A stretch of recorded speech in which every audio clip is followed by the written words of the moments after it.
manusia, 100% Tuhan. Gila nggak tuh konsep kayak gitu? Gila dong. Bagaimana mungkin sebuah cincin 100% emas, dan cincin yang emas ini juga 100% batu atau karet? Hanya orang gila yang bisa percaya ini.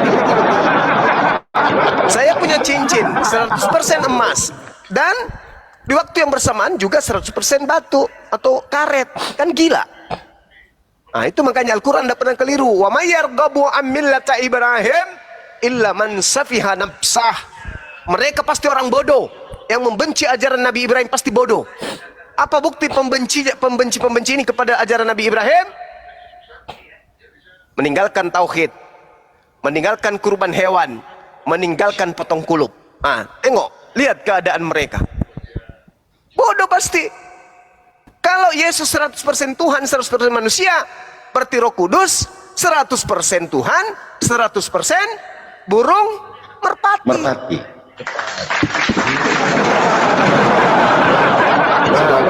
Ada tangkisan nggak? Roh Kudus adalah 100% Tuhan, 100% burung merpati. Ada tangkisan nggak? Nggak ada.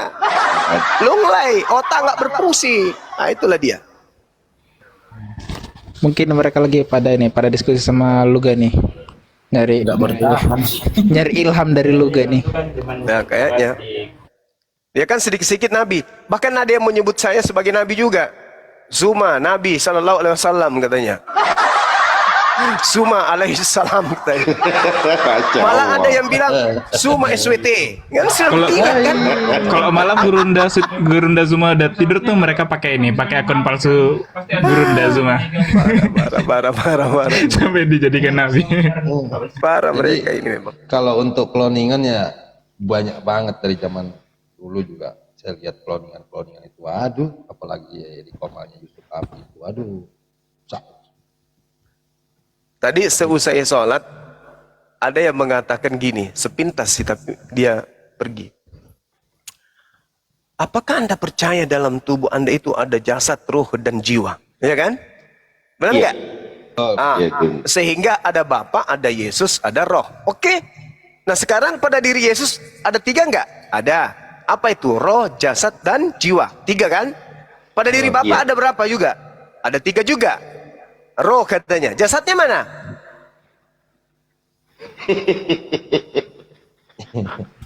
Jasadnya hilang, Bang. Jasadnya mana? Nah, jasadnya mana? Kalau dalam diri Yesus itu jasad dan roh dikatakan satu, begitu rohnya pergi, Yesus jadi mayat, betul? Betul. Kalau diri Bapa 3 juga dalam diri Bapa, berarti Bapa punya jasad. Mana jasadnya? Mana? Terbantahkan.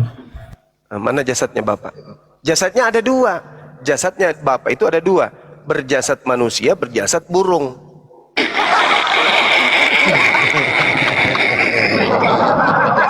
Rohnya Bapa juga ada 2. Roh manusia dan roh burung.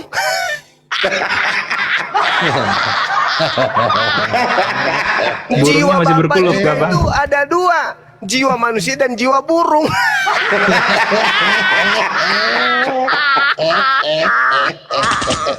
Ya Allah, lindungi keturunan saya dari orang-orang cupu kayak begini ya Allah. Amin. Jadi Gurunda itu memang mereka fix menyembah burung juga berarti. Oh iya dong. Wah, burung merpati. Kan mereka mengatakan Yesus itu Tuhan kan? Coba tadi ditanya tuh. Yesus itu domba atau manusia? Apa jawabannya? Tuhan. Kan gitu. Nah, sekarang Roh Kudus itu roh atau burung? Apa jawabannya? Tuhan dong.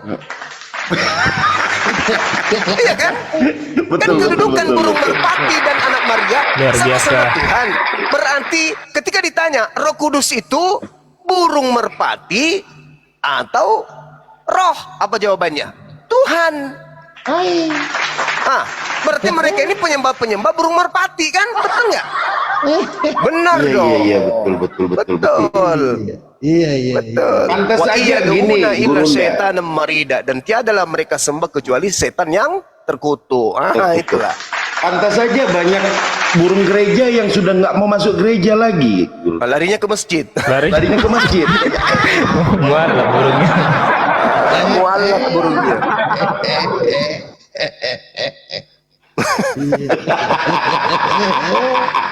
Kupikir ketawaku nggak enak, ternyata ada yang lebih nggak enak lagi.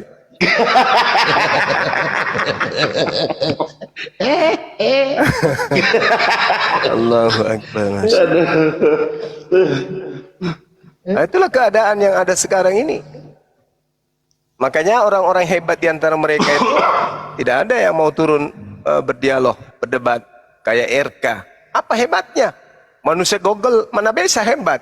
Edis, apa hebatnya? Si CP, apa hebatnya? Nggak ada. Nggak ada di kalangan cendekiawan mereka yang turun ke lapangan menjelaskan ke kita. Esra Soru Semua bang. jadi blender. Masya Allah. Nggak ada. Tidak ada. Bambang Nursona. Tidak ada. Siapa? Roti Wahyu. Nggak, mana ada mereka mau turun berdialog. Nggak mau. Karena sebenarnya akal ketika mereka pakai untuk memfilter informasi tentang Islam, pasti dia mengaminkan Islam itu benar loh. Pasti gitu. Pasti gitu. Tapi itu lagi ada kekuatan dari alam goib, yaitu makhluk halus yang tidak menginginkan mereka kemudian itu masuk ke dalam surga. Maka mereka dihalang-halangi kemudian. Harus masuk neraka, harus masuk neraka, harus masuk neraka. Padahal, Bung, cobalah ya kita sebagai orang muslim ini. Kutanya nih, teman-temanku, saudara-saudaraku yang ada di sini. Anda semisal Kristen. Begitu baca Bible, buka halaman pertama, halaman kedua, halaman ketiga. Tiba-tiba muncul Yesaya 66. Tuhan akan datang membawa api yang menyala-nyala untuk menghanguskan semua pemakan babi. Kira-kira saudara-saudara saya masih mau di Kristen? Enggak mau. Nah, nggak mau. Nggak mau. Kenapa? Karena alat yang berupa chip, yaitu akal, itu bekerja. Bekerja, siapa yang mau dibakar? Bodoh. Nah, tapi ketika mereka membaca itu siang malam non-stop, apakah itu ada terkoneksi dengan akalnya? Tidak. Tidak terkoneksi. Karena mati. Fi qulubihim marada. Fazadahumullahu marada. Ada penyakit dalam hati. Itu yang kena pada mereka. Sindrom. Ya. Yang kena kepada mereka itu adalah gelapnya kalbu. Butanya hati mereka. Summum bukmun umyum fahum la yarji'un. Al-Quran tidak pernah keliru. Al-Quran tidak pernah bohong. Loh, itu adalah perkataan yang maha tahu. Sedangkan yang maha tahu ini mengatakan apa dalam Al-Quranul Karim? Apa yang ada dalam tubuh manusia? Aku tahu bisikan-bisikan yang muncul pada diri manusia. Aku ngerti, aku paham, aku tahu semua itu. Sehingga Allah mengatakan apa? Bahwa aku lebih dekat daripada urat lehernya sendiri. Masya Allah. Itu. Ya Allah. Itu kata Allah. Sedangkan mereka mana ada? Bisa dia. Tidak ngerti mereka itu. Tidak paham. Bahkan kalau kita ini, misalnya kita ini seorang Kristen, lalu kemudian kita baca Matius 7. Pendeta yang ada di gereja sudah luar biasa mengobati keluarga, bisa mengusir setan. Tapi ternyata di situ diusir oleh Yesus. Enyahlah daripada aku, kalian semua adalah pembuat kejahatan. Dan pembuat kejahatan menurut Bible itu dilemparkan ke dalam api neraka.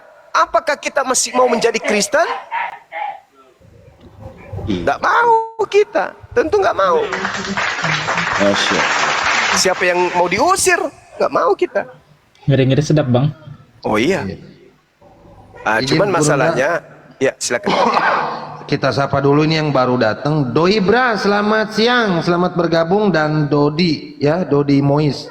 Assalamualaikum warahmatullahi Ya, waalaikumsalam warahmatullahi wabarakatuh. Bang Dodi. Assalamualaikum. Ya. Oh, Muslim semua ya. Salam Bang Juma. Ya bang. Kristen pak. Oh, Dodi Kristen ya, baik ya. Ya, silakan dilanjut Gurunda. Ya silakan bang. Siapa nih? Bang Dodi. Bang Dodi. Iya, Bang Dodi. Silakan Bang Dodi. Saya ingin bertanya nih Bang siapa? Bang Juma ya? Iya bang. Iya. Ya, saya akhirnya saya sering nonton Bang Juma. Pemahaman agamanya luar biasa. Saya orang Kristen Katolik ya, tapi Iya. Saya kagumi Bang Juma. Masya Allah. Ya, Masya luar biasa. Masya Allah. Ini menjadi pertanyaan saya itu gini loh. Ya. Kebanyakan pemahaman agama-agama terutama ketiga agama samawi ini Ya. itu kebanyakan tuh saudara-saudara yang muslim itu memahami bahwa Kristen itu menyembah manusia gitu loh. Jadi Ya. sebagai orang Kristen dan seumur-umur saya nih udah mau 30-an tahun ini, saya kok begitu herannya tuh ada pemahaman segitunya bahwa orang Kristen itu menyembah manusia itu kayak tidak masuk di akal, tidak masuk di logika, karena ketiga agama samawi itu agama yang tauhid, sementara ajaran tentang tauhid itu adalah ajaran Yahudi, dan itu Kristen lahir dari situ gitu loh. Terus dibilangnya menyembah manusia itu dari mana? Tuhan itu tidak disembah secara kemanusiaan gitu. Tuhan ya Tuhan yang tidak bisa ya definisinya Tuhan itu maha kuasa, sesuatu yang tidak bisa digambarkan. Dan itu tuh ajaran Yahudi, dasar dari ajaran Yahudi yang memang Kristen lahir dari situ gitu. Dan ajaran Yesus itu ajaran yang tauhid. Aku dan Bapakku adalah satu, aku datang dan diutus dan lain sebagainya. Pelajaran Injil itu pelajaran tauhid gitu. Dan pemahaman teman-teman saudara-saudara muslim, saudara-saudara yang muslim itu tentang ajaran Kristen yang tentang sampai menyembah orang, menyembah manusia, itu tuh kayak sesuatu yang tidak masuk akal menurut saya gitu. Jadi ini menjadi pemahaman saya sebagai orang awam ya, yang tidak terlalu paham tentang agama juga sih, agama saya sendiri. Tapi sejauh ini yang saya selalu ikuti Bang Juma ini, selalu bukan menuduh sih, tapi pemahamannya itu sampai ke level kalau Kristen itu menyembah manusia itu gimana Bang gitu. Bagaimana penjelasannya? Oke, baik. Tuhan itu karena gini loh Bang Juma, menurut saya itu yang ya, menurut saya sebagai orang Kristen ya, Kristen itu memahami Tuhan itu bukan pakai akal dan logika. Tuhan itu sesuatu yang melampaui pemahaman manusia. Jadi kalau kita memikirkan Tuhan itu sebatas logika dan lain sebagainya, itu tuh Tuhan bukan makhluk gitu. Saya sebagai orang Katolik, pemahaman saya adalah tidak ada pastor atau pendeta atau siapapun di dalam agama saya itu mengajarkan saya tentang ini manusia kita sembah, dan itu tuh tidak ada. Patung saja itu bukan sesembahan di dalam Kristen. Jadi karena kita memahami Tuhan itu di luar dari akal kita gitu. Tidak sekedar kita sujud kemana atau tidak sekedar kita berdoa ke siapa. Tapi kalau pikiran kita cuma satu Tuhan yang tak kelihatan dan itu ajaran di dalam Kristen itu lengkap loh. Jadi ketika Bang Juma bilang Kristen menyembah manusia, itu dasar dari mana gitu kira-kira? Itu pertanyaan saya. Oke, baik. Silakan. Baik. Katolik ini tidak murni berdiri ditopang oleh kitabnya Yahudi. Itu dulu yang perlu saudara pahami. Kristen penyembah Yesus yang paling tua itu Katolik. Dari nama Katolik saja dengan Yahudi, orang berakal pasti sudah tahu. Ini ada bedanya antara Katolik dan Yahudi. Dua pengajaran yang berbeda, aliran kepercayaan yang berbeda. Agama Katolik ini itu bukanlah orang yang tak punya aliran kepercayaan sebelumnya menjadi Katolik, bukan. Orang Katolik ini bukanlah orang Yahudi. Orang Katolik ini tidak memiliki nabi. Orang Katolik ini tidak memiliki Tuhan. Sebelumnya mereka hanya punya mereka hanya punya dewa-dewa. Itu dulu. Camkan itu baik-baik. Enggak, itu saya begini loh Bang. Maaf saya potong ya. Itu dasarnya dari mana sih? Katolik sekarang itu, Yahudi ini Katolik itu. Oke, sekarang Katolik ini nabinya siapa? Gini loh. Enggak, aku tanya dulu. Katolik ini Tuhan mengutus nabi kepada orang Roma, namanya siapa nabinya? Tuhan tidak begini ya di dalam pemahaman Kristen Katolik ya. Pertanyaan saya, Katolik tolong dijawab itu Bang. Jangan begini, tunggu, Bang. berasumsi sendiri. Pertanyaan saya, orang Roma pendiri agama Katolik ini, kalau dia berasal dari ajaran Tuhan, tentu memiliki nabi. Tolong tunjukkan nabi yang diutus oleh Tuhan kepada orang Roma. Silakan. Gini Bang dengar dulu. Loh, pertanyaan Katolik saya dicuekin itu- gitu. Enggak, sebelum saya jawab. Anda saya bertanya, jawab. Katolik- kenapa Bang Suma mengatakan Kristen menyembah manusia? Jawabannya di situ. Nabi mana yang diutus oleh Tuhan pencipta alam semesta kepada orang Roma? Siapa nama nabinya? Gini, makanya saya jelaskan dulu kira-kira ini. Katolik itu apa dulu pemahamannya? Katolik itu agama di luar Yahudi. Konsep di luar Yahudi. Katolik itu bukan agama, Bang Juma. Katolik itu bukan agama. Lalu apa? Katolik Partai. itu Apa? Partai. Katolik itu bukan sekali, Ormas. bukan Yayasan. cerita agama, bukan cerita Katolik dan apostolik. Katolik itu menyeluruh, Apa sih? seluruh merangkul. Udah semua Bang, Anda tidak punya pemahaman kapasitas Katolik. untuk mengajar saya. Pertanyaan saya, Bukan, Tuhan alam pemahaman semesta Anda Katolik itu agama. Gak begini Bang Juma, pemahaman Anda tentang Aduh. Katolik itu agama saja itu. Kupikir Anda itu berakal, ternyata Intinya sama. aja bang, jangan bulat bang, Bang Dodi. Intinya Saya pikir aja Anda bang. berakal, tapi ternyata Anda sedeng juga kayak Kristen yang lain. Saya tanya loh, Anda bertanya kepada saya, Anda terheran dengan ungkapan Bang Suma mengatakan Kristen menyembah manusia. Itu bunuh diri, itu pertanyaan bunuh diri itu. Itu dasar dari mana sih? Yesus menurut Anda itu apa? Manusia atau ayam? Yesus itu firman Tuhan. Nah, itu mulai gila kan? Apa firman itu apa, Bang? Ya firman Tuhan ya, firman yang dasarnya dari Tuhan, yang datang Nah, dari kan Tuhan. mulai ngaco kan? Gimana Anda mau sampai pada level kebenaran? Anda mengatakan Dan- Kristen memahami Tuhan tidak pakai akal. Itu apa namanya, Bang? Agama Anda agama orang gila kan? Tadi kupikir Anda itu bisa diajak dialog baik-baik. Ternyata cupu juga Anda ini. Saya tanya, kalau Anda mengatakan agama Katolik itu tauhid, itu ilmu dari mana Katolik tauhid?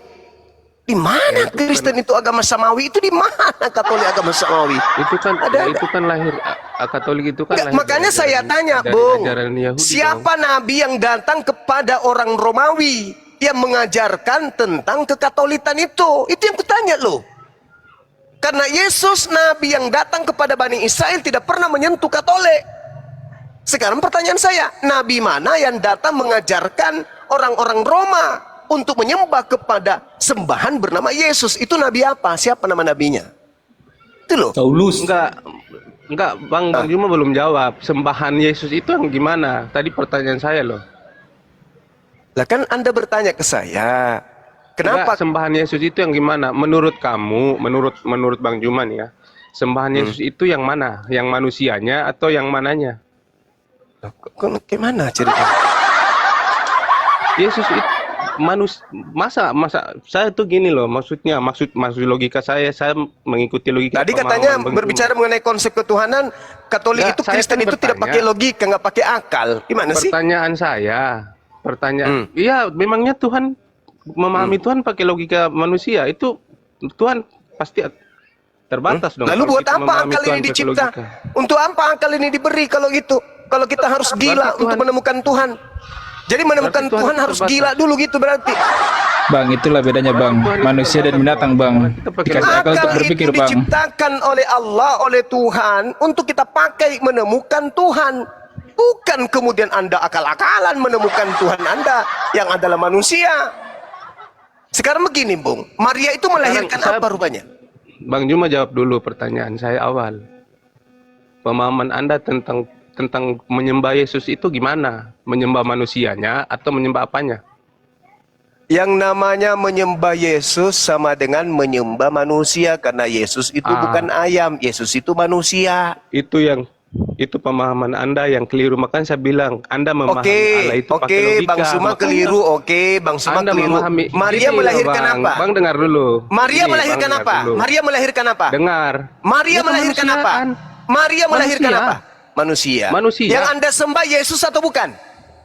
Saya sembah Allah dan Nenekmu firman-Nya, kiper. bukan Sejak kapan manusianya. Maria melahirkan Allah? Sejak kapan? Kapan Maria melahirkan Manusia Allah? Kapan?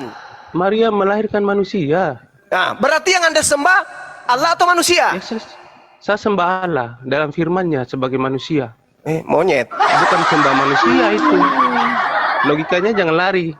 Loh, Anda Yesus berubah ini pemahaman Anda. Yesus ini manusia. Iya. Nah, terus yang Anda sembah manusia definisi- kan? Definisi tentang Allah itu Allah bukan makhluk. Lalu Itu Yesus? ajaran Yahudi loh. Lalu Yesus? Yesus Makhluk itu atau bukan? kemanusiaannya. Yesus Dia makhluk memberi atau bukan? kesaksian. Dengar Yesus dulu, makhluk Bang. atau bukan? Ya makhluk. Makhluk. Sama seperti manusia. Ya, sama seperti manusia. Definisi tentang Allah, Allah itu tak kelihatan. Dalam Injil ada kok. Yesus kelihatan Allah nggak? itu tak kelihatan. Yesus kelihatan Yesus itu nggak? makhluk. Yesus itu makhluk. makhluk. Ajaran Yang Anda Kristen sembah yang tidak mana? Mengajarkan. Yang Ini Anda dengar sembah dulu, yang Bang. mana? Yang Anda sembah yang mana? Saya sembah Allah. Mana dalilnya Anda menyembah Allah? Kristen menyembah Allah dalam roh Mana dan dalilnya? Kristen menyembah Allah mana? Mana dalilnya? Tunjukkan ke saya Di dalam Kristen Injil menyembah Allah. ada. Dalilnya di mana? di dalam Injil ada. Saya awam ya. Saya Injil, tapi Awam tapi di sok dalam Injil tahu. itu ada. Kristen Katolik menyembah Allah. Gini itu, loh. Katolik itu agama pagan. Dengar. Katolik itu penyembah makhluk. Katolik itu penyembah Mana manusia. Menyembah dewa Mana yang dalilnya? muncul menjadi manusia. Namanya dewa Yesus. Itu Tuhanmu. Jangan kau ngaku sebagai agama samawi. Katolik itu agama pagan. Penyembah makhluk Kristen bernama itu. Yesus. Yesus palsu tapi yang kau sembah. Bukan Yesus yang asli. Yesus yang asli mengajarkan menyembah kepada hakikat yang maha suci lagi maha tinggi. Katolik mengajarkan menyembah kepada yang lemah. Bernama Yesus. Itu Tuhanmu, dewamu. Yesus namanya. Anda dalilnya mana? Dalil apa? Anda mau berkoar-koar nggak dalil? Dalil Anda mana? ada Dalil dasar apa yang kok. Anda minta? Aku kasih. Dalil apa? Iya yang saya minta tadi. Kristen Apa itu? manusia tulis itu dalilnya dari mana? Coba Anda lihat. Di dalam Kolose 2 nomor 9. Baca. Baca sekarang. Itu kitab apa? Itu kitab apa? Itu kitab kepompong dari barat. Surat kabar Itu robek. kitab Injil atau kitab apa? Yang Baca sopan dong, Bang. Kolose 2 nomor 9. Surat kabar dari barat. Baca. Atau Filipi 2 nomor 6, nomor 7, nomor 8. Baca tuh surat kabar monyet. Anda baca. Itu sembahan Anda itu. Manusia yang Anda sembah. Jangan sosokan mengatakan Katolik agama samawi. Kolose- Nenek lu kiper 7 turunan. Katolik itu agama pagan Kolose- buatan barat. Buatan manusia. Bukan buatan Tuhan. Tapi buatan manusia. Ternyata gini. Ternyata itu ya ilmu Anda. Oh memang kalau orang tulul begini cara mengajarnya. Orang tulul begini. Ajaran apa? Ajaranmu begitu kasar juga ya. Oh memang. Kalau orang tulul yang sok tahu harus ditegasin supaya dia waras. Kayak kau jangan. ini. Saya nggak merasa so tahu, bukannya kebalikan.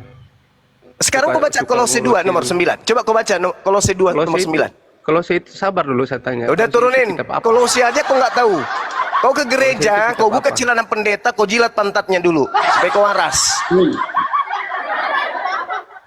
Kau ditanya Kolose, kau bertanya Kolose itu apa?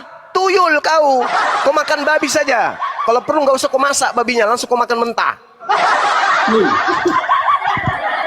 Capek saya ngajarin kau tolol, bodoh, bahlul, kuclu. Tetap semangat Mas Dodi, asal bunyi, yang penting jangan gunakan akal. Nah, itu dia. Dia mengatakan Kristen. Ini pengakuannya. Ku catat loh pengakuannya tadi. Kristen memahami Tuhan tidak memakai logika atau tidak memakai pikiran akal. Orang gila kan? Ya betul. Terus kau naik ke sini mau mendebat dengan saya? Hah? Kau tak pakai akal, saya pakai akal. Kau mengatakan Yesus bukan manusia. Kau mengatakan dirimu bukan menyembah manusia. Kau pikir Maria itu melahirkan kutu? Nyata-nyata Maria melahirkan manusia. 2 Yohanes 1 nomor 7. Siapakah penipu, pembohong, penyesat itu? Dialah yang pergi ke seluruh dunia, yang tidak mengaku Yesus datang sebagai manusia. Itulah kau, kampret. Nah, kasar juga kan ku buat kau? Tadi bagus-bagus, ayah saya mendengarkan Bang Zuma, ternyata iya kalau kau bagus, kalau kau mantap, otakmu bagus. Tapi kalau kau buat saya capek, ku tampar muka kau pakai logika yang sehat. Ah, gitu.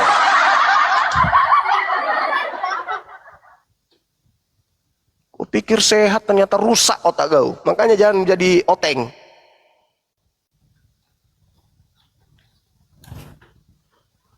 Heran dia kan? Aku heran sekali. Kenapa rupanya Om? Kenapa Bang Zuma mengatakan Kristen itu menyembah manusia? Oh ya? Memang selama ini nyembah siapa Bang? Nyembah Yesus. Oh ya? Yesus itu bukan manusia. Manusia sih. Tapi bukan kami menyembah manusia. Kami menyembah Allah. Oh, menyembah Allah. Siapa nama Allahnya? Yesus. Oh gitu. Jadi Maria melahirkan apa? Manusia. Tapi kami tidak menyembah manusia. Lalu yang Anda sembah siapa? Yesus. Yesus ini siapa? Anaknya Maria. Nah, Maria melahirkan apa? Manusia atau kambing? Manusia. Tapi kami tidak menyembah manusia. Kami menyembah Yesus. Wow!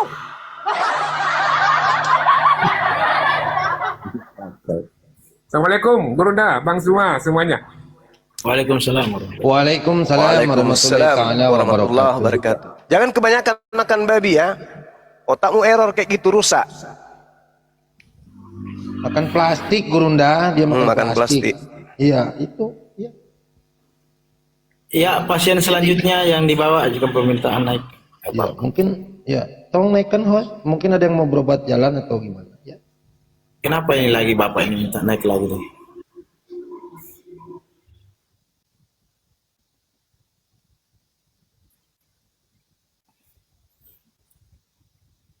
Buktikan dulu Yesus bukan manusia, baru kalian berdalih aku tidak nyembah manusia. Selama Yesus tidak bisa kalian buktikan bukan manusia, selama itu juga kalian nyembah manusia. Gak usah gengsi, gak usah gengsi lah.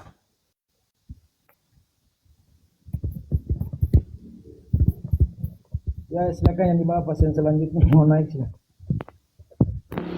Kayaknya.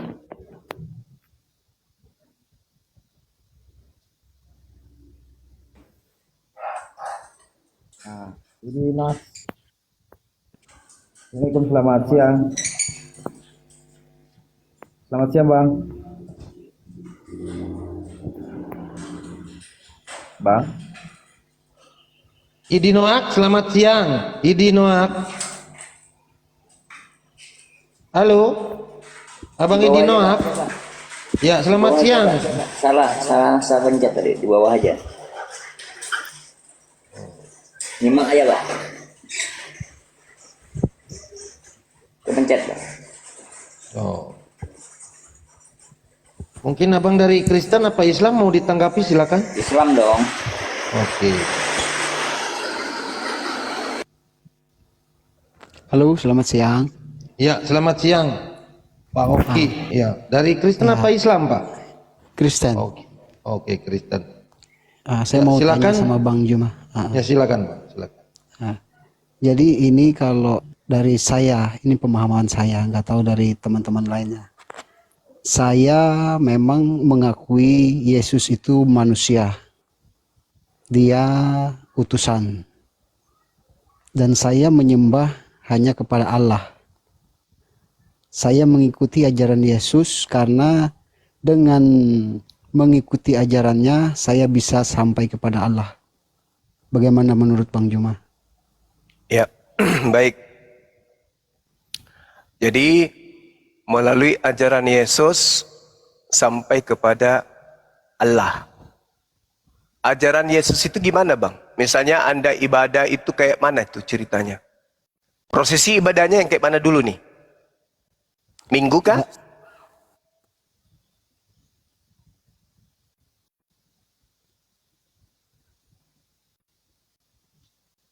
Ya, silakan Bang Ongki dijawab. Iya, sorry tadi ke mute. Jadi saya sebagai umatnya, saya mengikuti ajaran-ajaran dari Yesus yang mengarah ke kebaikan. Tentang ibadah saya juga belum bisa sepenuhnya menurut teman-teman yang lain. Tapi saya yakin Yesus ada jalan kebenaran yang menuju Sang Pencipta. Yesus bukan Allah, Yesus bukan Tuhan, dan Yesus hanyalah manusia, gitu. Oke. Yakinkah saudara bahwa Yesus menginformasikan setelah dia terangkat ke langit akan datang seorang penolong lain? Nah, itu yang perlu saya tahu, Bang Juma, gitu. Ya, coba kita lihat di dalam Yohanes 14. Di situ Yesus dengan jelas menerangkan, aku akan minta kepada Bapa, kata Yesus, dan Bapa akan memberikan kepadamu seorang, berarti kan manusia, supaya ia menyertai kamu selama-lamanya. Artinya manusia ini ajarannya selama-lamanya tidak pernah berubah. Menyertai orang Yahudi.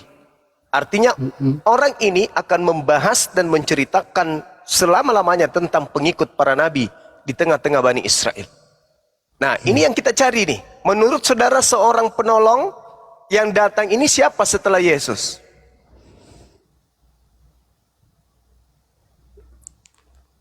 Kalau pemahaman saya ya, saya mungkin karena saya terlahir di lingkungan Kristen, jadi sementara saya mentok di situ, Bang. Jadi ini kan saya perlu penjelasan lagi lah kayak gitu. Ya, baik. Kalau kita melihat dari Yeremia 28, di situ Tuhan mengatakan begini, mengenai seorang nabi yang bernubuat tentang damai sejahtera. Jika nubuat nabi itu digenapi, maka barulah ketahuan bahwa nabi itu benar-benar diutus oleh Tuhan. Jadi Yeremia 28 nomor 9 ini menceritakan begini, mengenai seorang nabi yang bernubuat tentang damai sejahtera. Jadi Yeremia bercerita tentang Yesus. Di mana Yesus bernubuat tentang damai sejahtera? Di dalam Yohanes 14 nomor 27.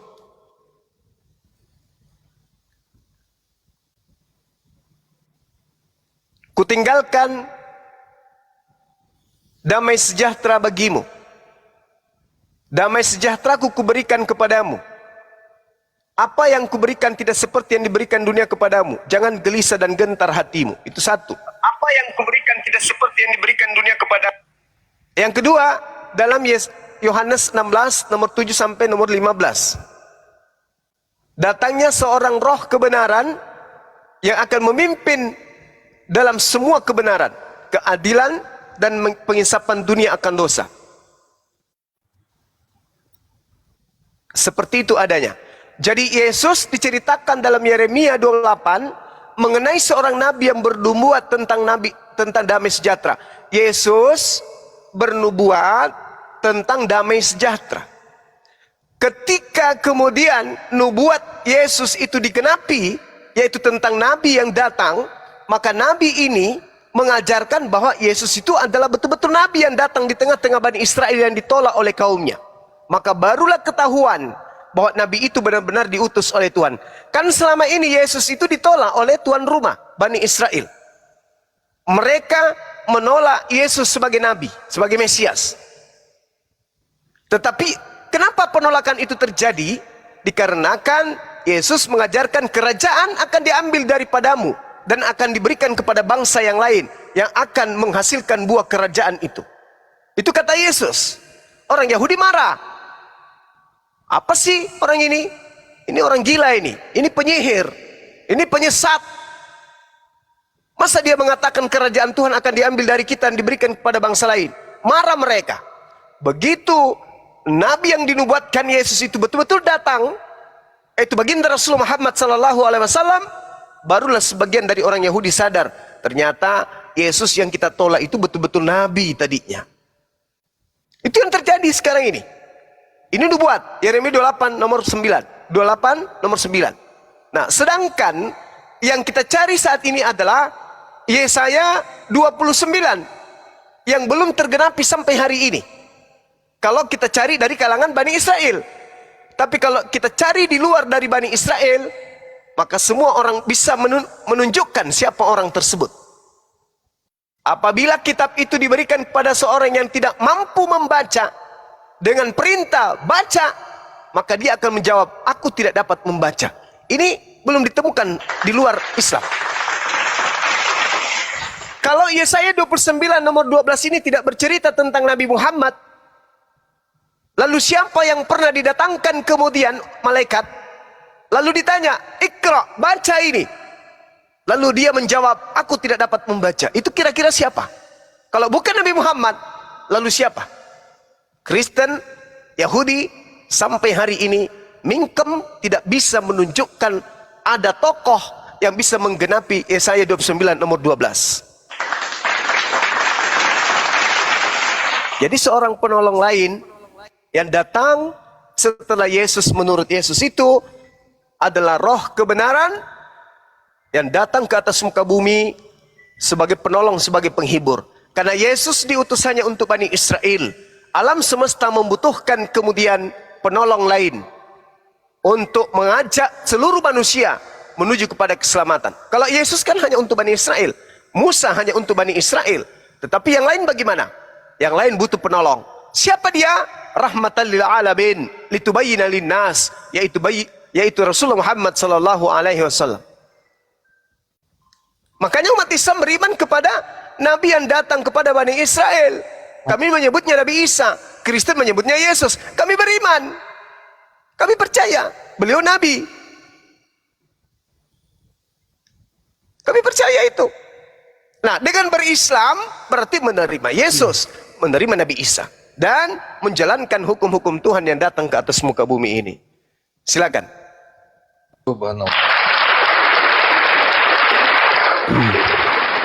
Ya, silakan Bang Eko. Baik Bang Juma. Ya, jadi berarti masih ada nubuat terakhir ya untuk Nabi Muhammad gitu ya, dari Yesus atau Isa itu tadi. Ya, itu pasti Bang. Coba kita lihat. Ya. Coba kita lihat di Ulangan 33 ya Bang. Ini bukan saya mengada-ngada, tapi yang dikatakan nubuat itu tidak nyebut nama. Nubuat itu ramalan Nabi, penglihatan Nabi yang harus tergenapi. Sedangkan orang Kristen beriman bahwa perjanjian lama itu adalah firman Tuhan. Kalau begitu percayalah kepada perjanjian lama itu. Tuhan berkata bahwa di dalam Ulangan 33 nomor 2, Tuhan datang dari Sinai. Nabi Musa ini ceritanya.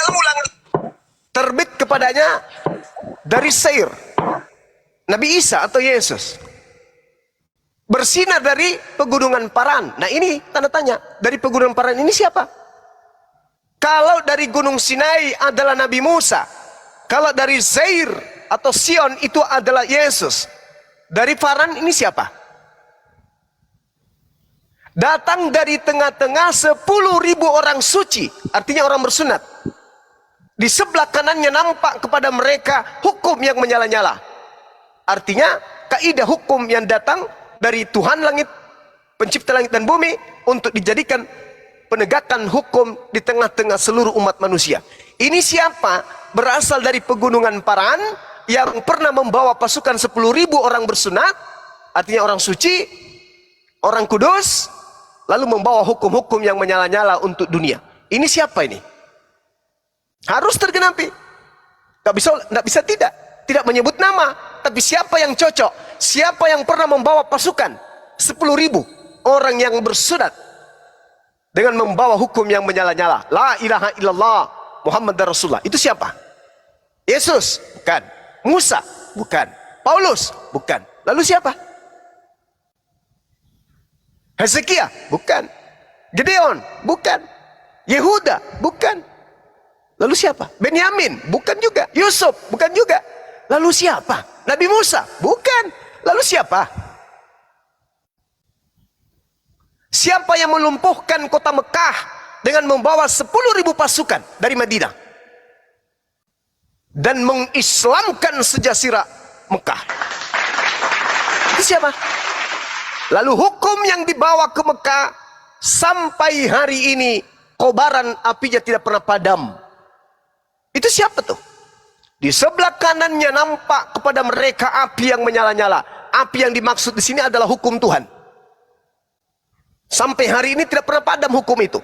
Hukum yang datang di tengah-tengah umat yang ada pada masa itu menghanguskan semua hukum jahiliyah yang ada.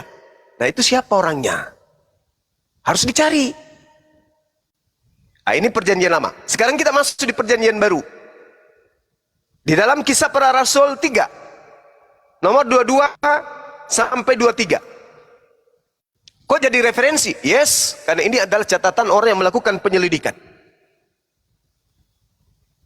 Bukankah telah dikatakan Nabi Musa, Tuhan akan membangkitkan bagimu seorang nabi di antara saudara-saudaramu, sama seperti aku. Dengarkanlah nabi itu dalam segala sesuatu yang akan dikatakan kepadamu. Nomor 23, dengarkan.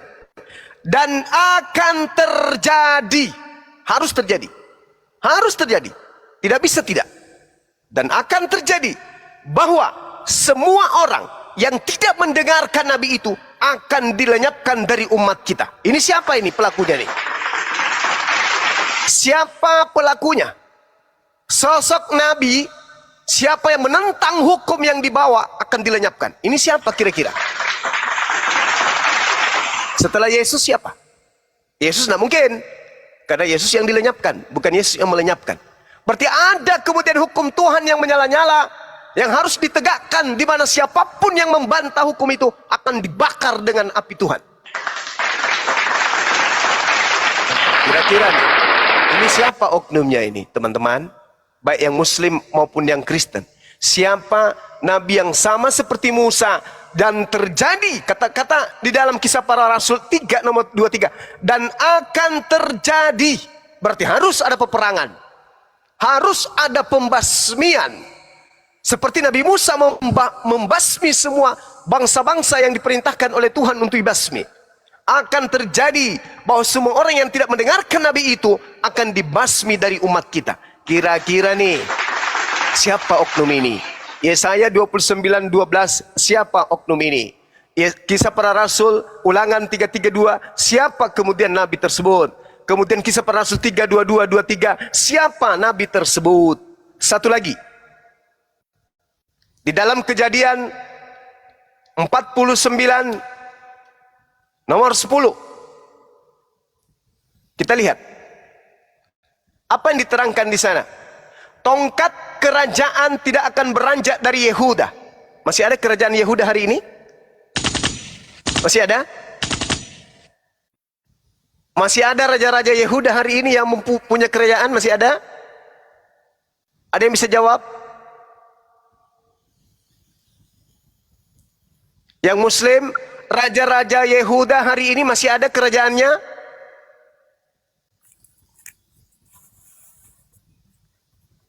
Bantu saya, Bang. Ada kerajaan Yehuda hari ini? Tidak ada. Kosong. Enggak ada. Nggak ada Bang Guru. Kosong. Tongkat kerajaan tidak akan beranjak dari Yehuda, ataupun lambang pemerintahannya tidak akan pergi di antara kakinya sampai dia datang yang berhak atasnya. Maka yang berhak atasnya inilah kepadanya akan takluk bangsa-bangsa. Subhanallah. Pertanyaan saya, ia mengambil kerajaan Yehuda, dan setelah kerajaan Yehuda itu ada di pundaknya, dia mampu menaklukkan hukum pada seluruh bangsa-bangsa. Ini siapa? Dari keturunan Nabi Abraham alaihissalam ada Nabi Ishak, ada Nabi Ismail. Telusuri di tahun 2024. Mana dari keturunan Ishak atau keturunan Nabi Ismail yang masih berjaya kerajaannya sampai hari ini dengan hukum-hukum dari langit? Ada? Nggak ada. Islam, shalom, damai sejahtera. Sedangkan perpindahan kerajaan Yehuda ke Vatikan itu tak ada ceritanya. Vatikan itu kerajaan yang dibentuk oleh kekaisaran, bukan dibentuk oleh para nabi, bukan dibentuk dari unsur kemudian membawa pasukan suci, bukan. Kerajaan Vatikan itu adalah kerajaan yang sudah terbentuk dari sebelum ada Kristen di dunia. Sebelum Yesus ada, kerajaan itu sudah ada. Sedangkan kerajaan Yehuda akan diberikan kepada bangsa lain, di mana yang berhak atas kerajaan itu, dia mampu menaklukkan hukum-hukum kepada bangsa-bangsa. Bagaimana mungkin, tolong kalimat saya yang terakhir ini diselami, bagaimana mungkin hukum Tuhan yang datang kepada Yehuda, yang datang kepada Israel, bisa ditegakkan kepada seluruh bangsa-bangsa, sedangkan hukum Tuhan yang datang kepada Yehuda dan Israel itu hanya berlaku kepada bangsa Yehuda dan Israel.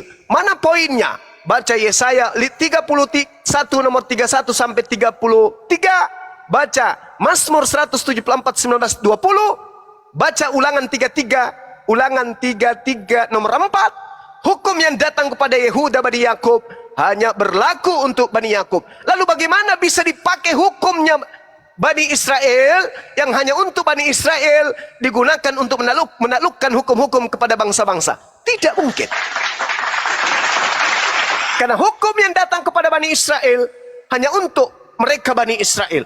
Sedangkan hukum dari langit yang dibawa oleh Tuhan kemudian melalui nabinya, berdasarkan Ulangan 33 nomor 2, dia adalah hukum yang menyala-nyala, yang menghanguskan semua hukum dan menaklukkan bangsa-bangsa. Kejadian 49 nomor 10, tidak akan beranjak kerajaan Yehuda, tongkat kerajaannya, lambang pemerintahannya tidak akan bergeser dari kakinya sampai dia datang yang berhak atasnya, maka kepadanya akan takluk bangsa-bangsa.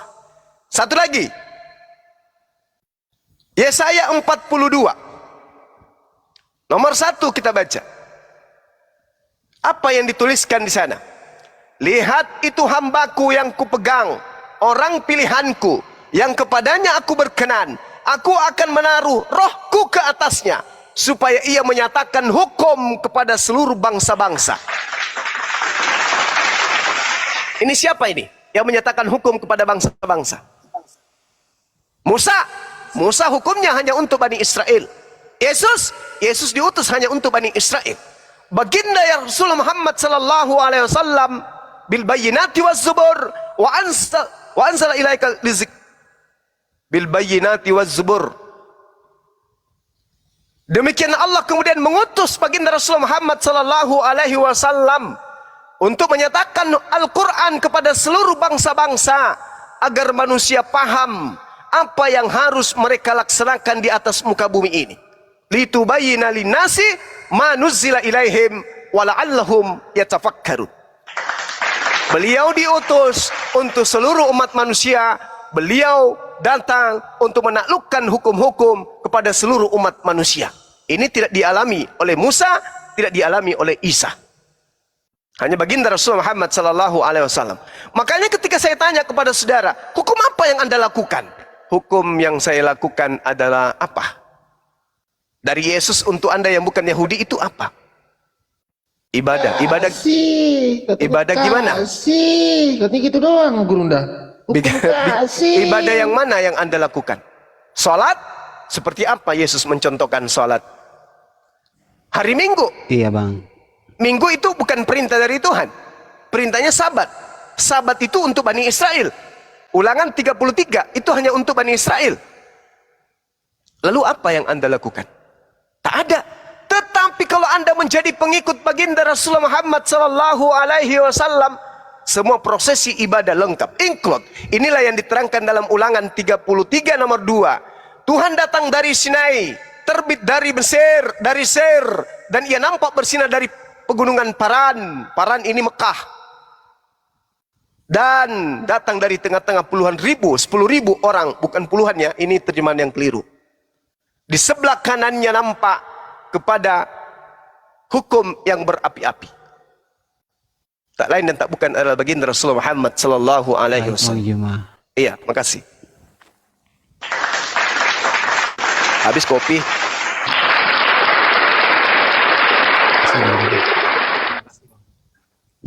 Mungkin Silakan Bang nggak ditanggapi bisa Bang. lama juga Bang di sini. Terima kasih banyak Bang Yuma. Mungkin saya juga nggak bisa lama-lama juga di sini, masalah ya. Mungkin di sini juga ada kan orang-orang dari kita, Muslim juga, Kristen juga ada di sini.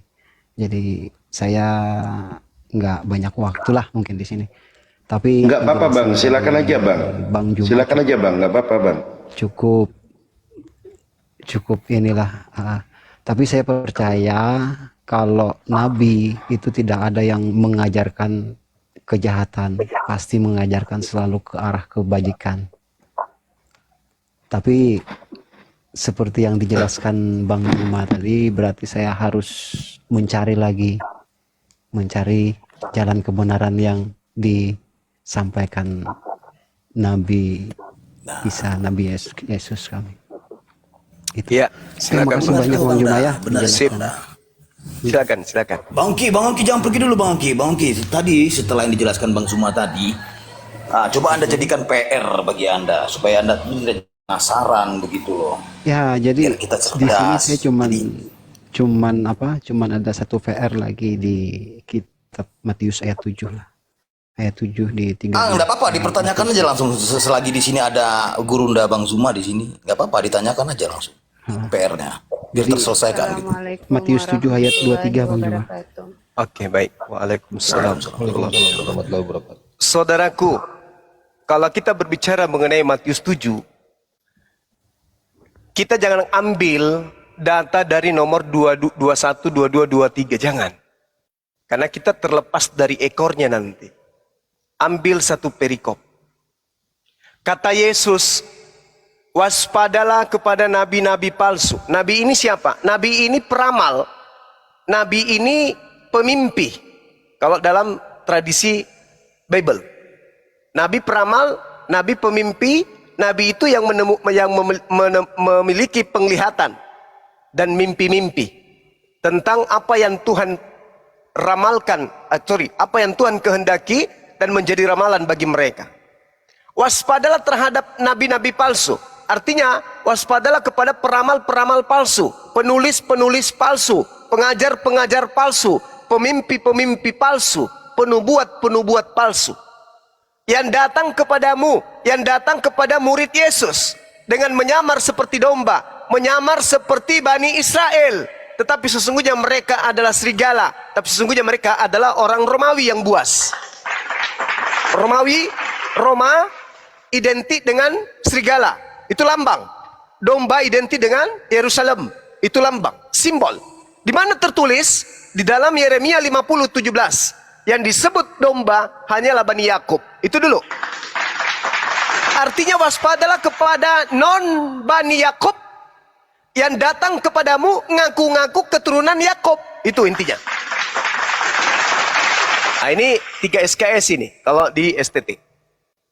Waspadalah terhadap nabi-nabi palsu, pemimpi-pemimpi palsu, pengarang-pengarang palsu yang berkata berdasarkan nafsu, bukan berdasarkan pewahyuan. Itu maksudnya.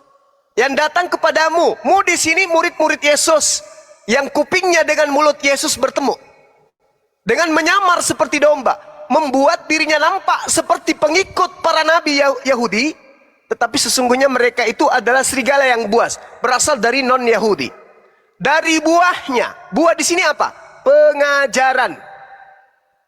Kamu akan mengenal mereka dari pengajarannya. Kamu dapat melihat mereka. Dapatkah memetik buah anggur dari semak duri? Nah, ini perumpamaan.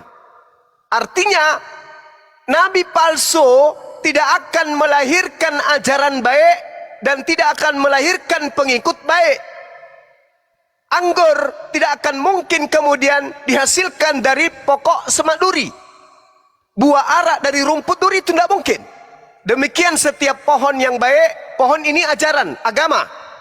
Demikianlah setiap pohon yang baik menghasilkan buah yang baik, sedangkan pohon yang tidak menghasilkan buah yang baik akan menghasilkan buah yang tidak baik pula. Tidak mungkin, kata Yesus nomor 18-nya, tidak mungkin pohon yang baik, nabi yang baik akan menghasilkan pengikut yang tidak baik, buah yang tidak baik. Atau pohon yang tidak baik, nabi palsu, menghasilkan buah yang baik, pengikut yang baik. Itu tidak mungkin. Nomor 19. Setiap pohon yang tidak menghasilkan, setiap nabi yang tidak menghasilkan buah yang baik, pengikut yang baik, ajaran yang baik, pasti ditebang dan dibuang ke dalam api. Artinya, kalau kemudian yang datang setelah Yesus, Paulus, Lukas, Matius, dan seterusnya pengarang-pengarang Bible ini adalah buah, adalah pohon yang baik, maka tentu pengajarannya pun, pengikutnya pun, umatnya pun akan baik. Tapi kita lihat, apa kata Yesus di data nomor 20-nya? Jadi dari buahnya kamu akan mengenal mereka. Jadi dari ajarannya, jadi dari umatnya, pengikutnya, kamu akan mengenal mereka. Apa itu? Coba 21-nya. Bukan setiap orang yang memanggil dan berseru kepadaku, Tuhan, Tuhan. Jangan Tuhan ya, karena itu Tuhan. Ini sebenarnya kekeliruan. Bukan setiap orang yang memanggil aku Tuhan, Sayyid, Tuhan atau Syekh, ya, atau guru, atau mar, atau kurio, akan masuk ke dalam kerajaan surga, melainkan dia yang melakukan kehendak Bapakku yang ada di surga. Ingat, yang memanggil Yesus Tuhan, yang memanggil Yesus dengan panggilan hormat, itu ada dua golongan. Yang pertama adalah orang-orang Yahudi, yang kedua adalah orang-orang non-Yahudi. Yahudi tetaplah berasal dari ajaran Yehuda dan Israel, sedangkan yang non-Yahudi adalah Kristen, Katolik, dan seterusnya. Jadi ada dua yang mendudukkan Yesus ini dengan panggilan Tuhan, Kristen dan Yahudi. Tetapi apa kata Yesus? Buahnya itu bisa kamu lihat. Bukan setiap orang yang berseru kepadaku Tuhan, Tuhan akan masuk ke dalam kerajaan surga, melainkan dia melakukan kehendak Bapakku yang ada di surga. Kristen menyembah Yesus bukan atas kehendak Bapa yang di surga. Kristen makan babi bukan atas kehendak Bapa yang ada di surga. Kristen ibadah minggu bukan atas kehendak Bapa yang ada di surga. Kristen mengutuk hukum Taurat bukan atas kehendak Bapa yang ada di surga. Kristen menjadikan Paulus bukan atas kehendak Bapa yang di surga. Kristen menjadikan kitab kanonik dan surah-surah Paulus bukan atas sebagai pedoman beragama, bukan atas kehendak Bapa yang ada di surga. Menyembah Yesus bukan atas kehendak Bapa yang ada di surga. Bukan setiap orang yang berseru kepadaku. Nah, apa endingnya? Pada hari terakhir, banyak orang akan berseru kepadaku, Tuhan, Tuhan, bukankah kami bernubuat pakai namamu? Ini Kristen. Bukankah kami mengusir setan pakai namamu? Ini hanya Kristen yang lakukan. Dan mengadakan banyak mujizat demi namamu juga. Ini juga hanya Kristen yang melakukan. Pada